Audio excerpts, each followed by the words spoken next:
Chapter 21. Dueling Snakes and Malfoy, Petrified Ghosts, and a Lovely Christmas Song. In the first week of December, until now nothing new had happened at Hogwarts, the duo sat together with their three favorite professors, discussing what to do about Christmas. Doing the same thing like last year was maybe a stupid idea. They had no clue if Dummels would prevent them from that. So that made them consider staying, though the Grangers wouldn't be too happy about it. All right, I think that's the best idea. I'll write to my parents and inform them, okay? But then Minerva had a better suggestion. Apparently she had connected her flu with the Granger fireplace just a few days ago. Having the head of the DMLE on your side did have its perks, so she could flu call them. They even put up spells so Dumbledore should not even realize it, and if then Minnie would come up with some excuse of what she had been doing. And so the bushy-haired girl kneeled down in front of Minerva's fireplace, threw in some flu powder, and said, "Granger family home." Once she had stuck her head into the green flames and was judging from the sound of it, talking to her very surprised mother, Harry got up. Even though he hid it most of the time, he was still the heir of two marauders, and a third one was sitting right there. You know what Padfoot or Prongs would do right now, Moony? Remus threw a glance at him, thinking for a second, but then grinning. Harry walked up to Hermione, carefully so she wouldn't register his movements, and then jumped forward, grabbing her by the waist, and then pushing her into the green flames with a big grin. Emma Granger was just talking to her daughter, which was a very interesting thing to do through a fireplace, when her little girl squeaked and rolled out of the fireplace, both laughing and shouting something along the lines of "Harry James Potter, you damn prat," until she got up to hug her mother. Okay, let me summarize that. You all want to stay at Hogwarts because the old meddler, yes, the Granger parents were very much aware of most of Dummel's actions. They just didn't know about the time travel, is not happy with Harry visiting us. If you guys think that's the best thing to do, then go ahead. Maybe then Dan and I can finally go for that wellness vacation we've been wanting to do for years. Once Hermione had returned to Hogwarts, since the summer her parents were in possession of flu powder, she first went and punched Harry playfully on the shoulder, before informing all of them that they would stay at Hogwarts for Christmas. Minnie instantly put their names down. She'd start collecting the other names on the following day. This year, there were not many people staying for the holidays, even less than usual. Yes, Dumbledore still insisted that the school would be safe, but not many believed that. Ginny was staying too. Apparently she had an argument with her mother.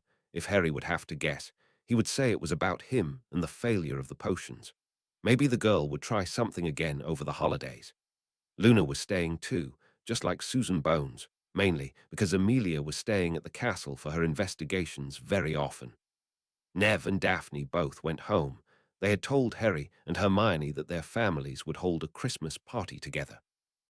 The potential union between the houses Longbottom and Greengrass was something that the families both wanted to happen, not only for their children's happiness, but also because of the political power. Together with Harry and his lordships, they would be the strongest alliance in the Wisengamot. Aside from those, all the others who would stay were people Harry and Hermione didn't know and were from upper years. This Christmas would be very interesting, but before it was time for that, there were still some other things to do. One of them would be the dueling club. This time, thanks to Lockhart's absence, it was offered by Remus, and the attendance was even higher, so that not only Snape but Flitwick as well were assisting. After an impressive display of Severus, Expelliarmus, Remus wasn't thrown backwards like Lockhart, and it had taken Snape 3 tries to breach the werewolf's defenses. They divided the students in 3 groups, years 1-3 with Remus, 4-5 with Flitwick, and the 6-7 with Severus, to teach them some dueling techniques. Nothing special happened. They learned some new things and used it in partner work. Harry was paired with Dean Thomas and Hermione with Parkinson, both playing down their skill and actually helping the others. Then Remus decided to let them duel each other, with strict rules obviously, in pairings he dictated. Around half an hour later, when the teachers wanted to wrap it up for the day, Malfoy, the damn idiot, went up onto the dueling platform and addressed the room. "Potter, I challenge you to a wizard's duel. Come on, don't be a coward and back out of it." Even though he had wanted to avoid exactly this from happening, he knew that dueling Malfoy and showing off his parcel abilities were essential for the timeline. But with so many more friends, and a knowledge of what to do he should be able to keep the backlash from his dark abilities small. Remus sighed. Flitwick looked surprised, and Severus, wanting to keep his cover intact, allowed the duel. "All right. Mr. Potter, Mr. Malfoy, I will be the referee. Duel until first blood is drawn. No permanent injuries and nothing illegal." Bow. Draco was the first one to fire a spell, but Harry just dodged it. None of the spells from the ferret were anyhow dangerous, and Harry had to laugh inwardly. After a Jellylegs curse and a tickling charm, Draco finally decided to change his strategy and yelled Serpensortia. The huge dark grey snake jumped in Harry's direction, and the young boy was able to see that Flitwick began to move, but Remus held him back. Draco was grinning, giving Harry the chance to throw a powerful Expelliarmus at him, knocking him off his feet. The blond boy flew backwards and hit the floor so hard that his nose started to bleed. Harry had won, but the snake was still moving towards him.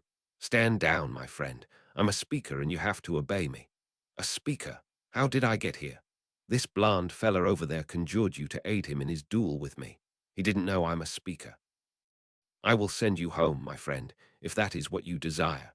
Please come here and leave the other younglings alone. They are afraid of you." The snake obeyed and slithered towards Harry, then stopped in front of him and bowed. The students who had watched the duel were already murmuring about Harry's display of parseltongue while he kneeled down, softly patted the snake's head, and whispered the counterspell to the conjuring. Once he got up again, the whispers got louder, some people now openly accusing him of being evil and the heir or next Dark Lord. Ronald was surprise, amongst the loudest voices, spouting his usual nonsense. Now both Lupin and Flitwick started to intervene, deducted points, and handed out detentions. "Come on, why do you all think I'm a Dark Lord? My parents died at the hands of one. And being the damn heir, are you all not able to think logically?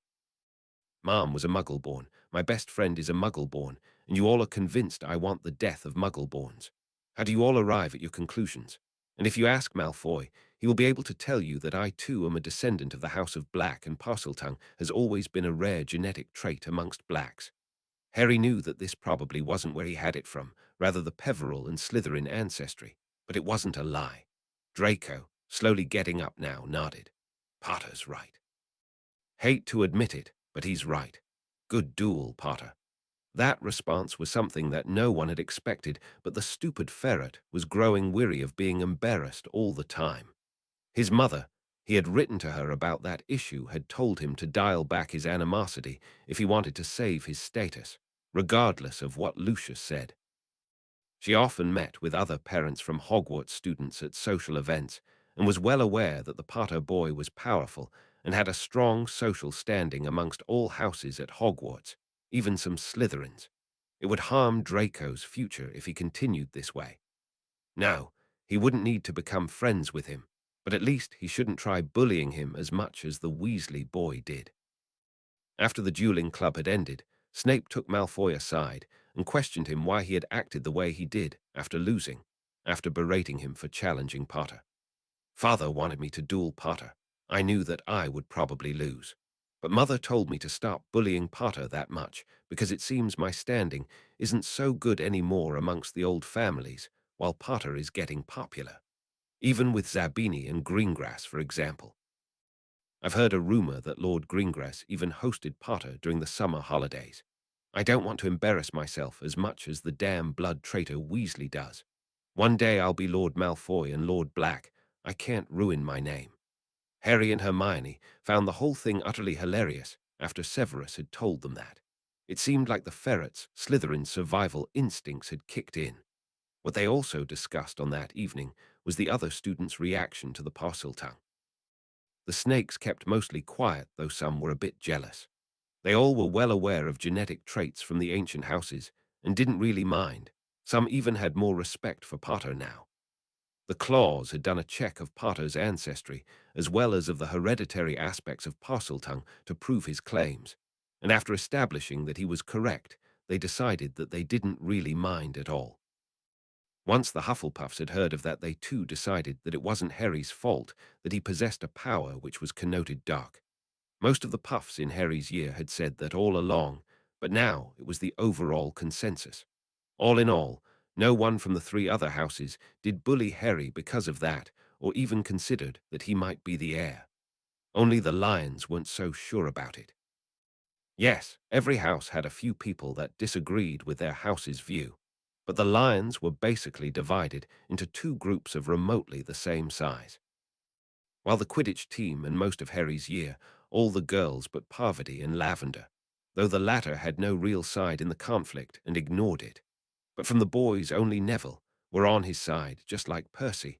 The opposing side had people like Ronald, Finnegan, Thomas, McLaggen, Ginny, and most of her year, as well as about a quarter of the higher years.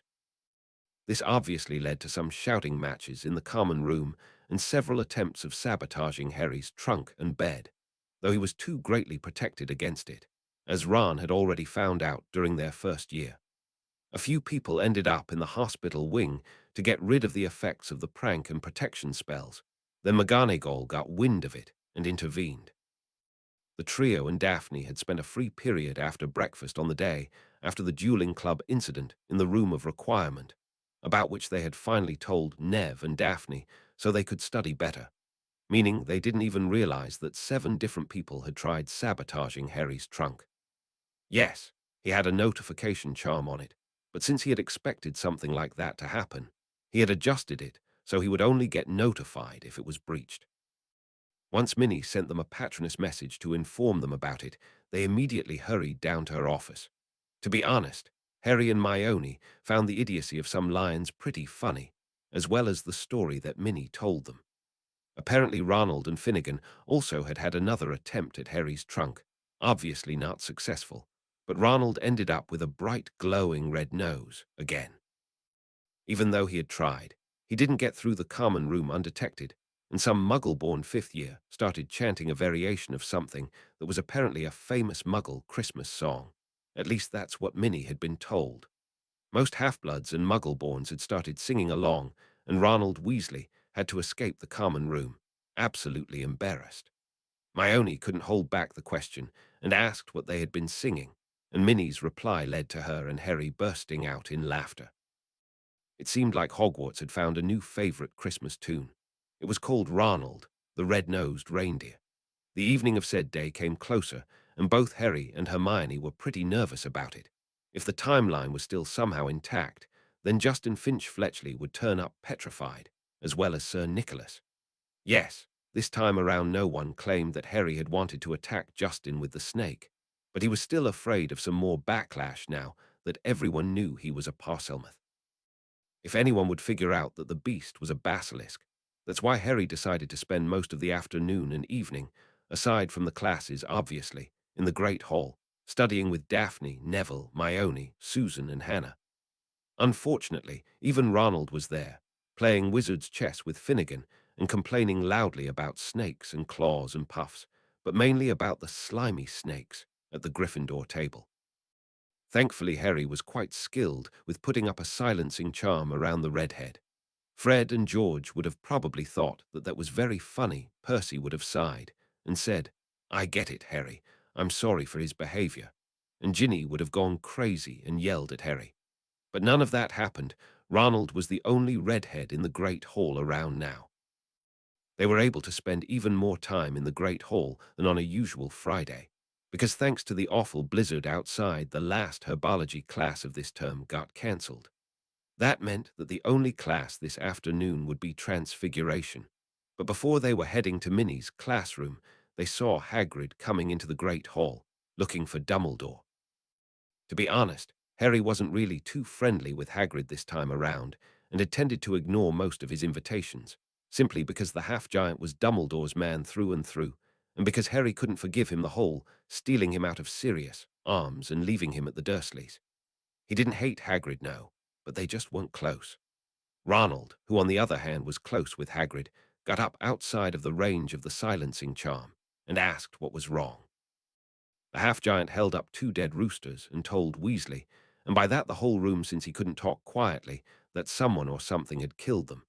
He was now asking for Dummels, help to protect his precious animals. Harry turned to Hermione and whispered into her ear, "Do you think that the old meddler wouldn't figure out that the beast is a basilisk? Petrification, dead rooster and disappearing spiders. like Severus said, and we all know that Slytherin's symbol is a snake. Hermione agreed. A man as smart as Dumbledore should figure that out. Yes, but he must know that Tom claimed to be Slytherin's heir, and I mean he was until he died. I guess he just wants you to confront him. If he only knew that you're the righteous Lord Slytherin, that would be funny. That fact had already led to a discussion with Daphne and Neville after the whole Halloween incident, because they knew that he was Lord Slytherin. Not that they thought he was guilty, but just to make sure. They told them about Tom, since they knew of his return after the whole stone incident, and the basilisk as well as the parseltongue, but insisted on keeping that quiet. Since McGonagall, Snape, Lupin, and Amelia Bones knew about it, the two kids agreed and trusted the judgment of the adults. Now, as the Transfiguration class was about to begin, all the Gryffindor and Slytherin in the Great Hall got up and went towards Professor McGonagall's classroom. They started with some repetition before starting to study the softening charm, that one they already learned in first-year charms class, but only the basics, now on a more elaborate level. But once they started reading the chapter in their school book, Cedric Diggory rushed into the classroom. "Mr. Diggory, what makes you think you can just interrupt my lesson? If it's urgent, at least knock." He was out of breath and seemed to be completely rattled. "Apologies, Professor." Professor Snape insisted that I should get you. There has been another petrification. It's Justin Finch-Fletchley. He was late on his way to Charms and never arrived. It was Moaning Myrtle that informed us about his petrification. Minnie got up and dismissed the class, though ordering them to stay in here until a professor or prefect would escort them to their common rooms, but Cedric wasn't done yet. "Professor, it wasn't only Justin who got petrified. Sir Nicholas, too."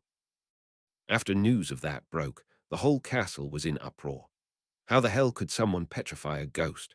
The only positive thing that came with that was that Ronald had to admit, after accusing Harry loudly, that he had seen Harry all afternoon in either the Great Hall, on their way to class, or in class. That did calm down most of the lions that were against Harry, but there was still animosity. That luckily changed only a few days later, not because all those idiots realized that they were idiots, but because they all went home for Christmas. Suddenly, Harry had peace and quiet in the castle. The usually pretty loud Gryffindor common room was silent and empty, giving the duo much time to study and prepare, but also to relax. The occasional appearance of Ginny Weasley had hardly any influence on that. She mostly disappeared for hours and took her meals quietly and quickly. Tracy and Lisa Turpin had spontaneously decided to stay too. Well, decide was the wrong word. In both cases, the parents had written to the head of houses. In Lisa's case, it had something to do with troubles at home. The girl was a half-blood living in a Muggle area and apparently had been bullied all summer. Her parents had used the usual "my kids, going to a special school for gifted kids" excuse like everyone else did. But her childhood friends didn't believe that and made fun of her all summer long. The Turpins had hoped that would stop after Lisa went back to school, and they had a conversation with the other parents, but recently got wind that the kids' mindset hadn't changed, so they asked Lisa if it'd be okay if she stayed for Christmas, for her sake. It was actually so bad at home that the whole issue with the petrifications was the lesser evil. In Tracy's case, it had been a family emergency, for which her parents had to travel to relatives in Italy in the week before Christmas, and since the Davis family wasn't wealthy, they couldn't afford an international portkey for their daughter on such short notice. Usually, when things like that happened, Tracy stayed at Daphne's, but that was still not something she wanted to do. The atmosphere on Christmas Eve was interesting. Dumbledore did try to engage in conversation with Harry, but the boy politely declined always, still upset at the fact that they couldn't be at the Grangers right now. Not that the company was too bad, but there was still a major part of the family missing. At least they had some nice conversations with Luna, Susan, and Lisa, who warmed up to them after a while. Ginny and Tracy both sat alone, and all the other students they didn't really know were in their separate groups. Once the feast was over, Harry and Hermione left the hall to reconvene with the professor trio in the room of requirement, but they didn't really had a chance to get rid of the other three students until Amelia Bones, still staying most of the time at Hogwarts, both for work, and annoying Dumbledore, saved them. The head of the DMLE invited her niece and the two Ravenclaw girls into her quarters to celebrate on a smaller scale. She then threw a glance at Harry and Hermione, telling them to go up there and meet the others. It was pretty good to have her on board. In the room, the five of them were served some more food and beverages by friendly elves, before it was time to exchange gifts and later hand them over to the elves so they would end up underneath the tree in the morning. Overall, it was a very nice evening with a lot of storytelling by the professors and a lot of laughter. The next morning, both kids got up early to unpack their gifts. Somehow they managed to arrive in the common room at exactly the same time, grinned at each other, and started to unwrap the presents. Most of it were books or sweets, but the Grangers had both gotten them some new Muggle winter clothing. From Severus came a commented version of the Owl Potions book for each of them, both being copies from the book Lily and Severus had shared that year. Despite the fact that she had made a lot of notes in hers, which Harry had, Severus' notes were even more advanced and brilliant. Minnie and Remus had worked together on one present, a new and advanced version of the communication mirrors that the Marauders had back then. This one was unbreakable, could dial several people at once, had a vibration function when getting called, and had a heavy notice me not charm on it. Mione's gift for Harry was something she had created herself. While looking through the room of hidden things, she found a destroyed set of cufflinks with a house crest on them. Minnie had managed to return them to the current Lord Yaxley, not the executioner, but his uncle. At least a little less evil, but that got her thinking. Yes, Harry was wearing ancient Potter cufflinks when wearing a formal robe, but she decided that once they wouldn't have to hide anymore, and he could wear nice robes more often. By now, he actually preferred them over Muggle clothing. For that, he would need another set of cufflinks. So she put her transfiguration skills to good use and created a pair, resembling an otter on the back of a stag, their two patroness animals. They were actually even able to move and constantly danced around, a symbol for their friendship and all the joy and happiness. Harry absolutely loved his present, and then watched Mione as she opened his gift. Since she always complained about missing her favorite music and the wireless being full with a lot of horrible wizard music, he created a musical jukebox around the size of a book which could play her favorite songs. It had been a very exhausting process, collecting those titles, secret trips via house elves into the Muggle world on weekends, and getting the crystals to save the songs. Then he only needed a speaker, which he based on the concept of the wizarding wireless, and then he was done. As one might expect, both kids were pretty surprised and happy about each other's gifts, but what they didn't know until the evening was that Severus was even happier about his present than they were about theirs. Since they learned that he was a huge Sir Arthur Conan Doyle fan, they purchased an old collection of the complete works of Conan Doyle. That was probably the best gift Severus had ever got. The girl with the diary continued to complain to it every single day, not noticing how much weaker she got. It drained her, weakening her core and life force. Unless someone took it from her, he would have enough power to leave the diary and take physical form by the end of February or mid of March. Then the world would finally see that he was truly invincible. He, Tom Riddle, Lord Voldemort, would come back and rule over all wizards. He would purify the wizarding society. Dumbledore would fall, and with him all the other Muggle lovers.